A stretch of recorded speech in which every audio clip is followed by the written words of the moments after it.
भगवान ने कहा मांगो ध्रुव। मुस्कुराए भगवान श्री हरि, क्या चाहते हैं?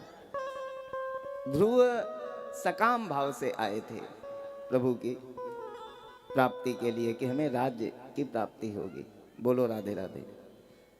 जैसे हम किसी फसल को बोते हैं तो आप भूसा के लिए नहीं फसल को बोते हैं, उसके अनाज अन्न के लिए बोते हैं, लेकिन उस फसल के साथ में जो भूसा होता है वो मुफ्त में मिलता है। उसी प्रकार से ठाकुर जी की भक्ति जो भी भक्त करते हैं तो उनके लोक की प्राप्ति, उनके रूप का आनंद, उनके नाम का आनंद, उनके धाम का आनंद तो प्राप्त होता ही है, लेकिन इसी के साथ में सांसारिक सुखों की भी प्राप्ति होती है भक्त को। बोलो राधे राधे। मांगो क्या चाहते हो? ध्रुव ने कहा प्रभु क्या मांगे, हम तो आए थे कुछ और मांगने के लिए, फिर भी मांगो। ध्रुव जी बोल नहीं पाए। भगवान श्री हरि ने कहा अच्छा ध्रुव, हम तुम्हें 36,000 वर्ष का राज्य देते हैं, उसके बाद में तुम्हें हमारी प्राप्ति हो जाएगी। ध्रुव जी महाराज गए, जाना हुआ वहां से। पिता उत्तानपाद ने सोचा कि हमसे हमारा पुत्र कितना आगे, हम सांसारिक भोगों में ही, विषयों में ही उलझे हुए हैं।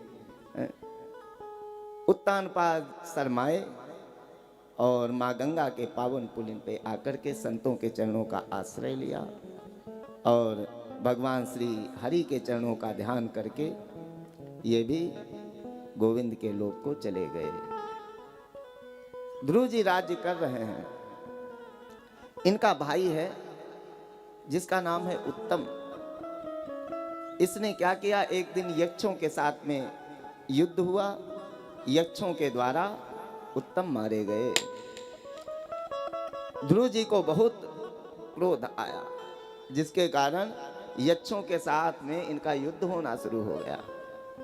उस युद्ध की स्थिति ये रही कि नारद जी मनु जी आ गए कि बेटा नायम मार्गो ही साधु नाम ऋषिकेशान वर्तिनः, ये तो मार्ग तुम जैसे भक्तों के लिए हिंसा का मार्ग नहीं है, इसको छोड़ना चाहिए तुम्हें। ध्रुव जी को समझाया। ध्रुव जी ने अपने पुत्र उत्कल को राज्य दिया। उत्कल को राज्य देकर के ध्रुव जी आ कहां गए?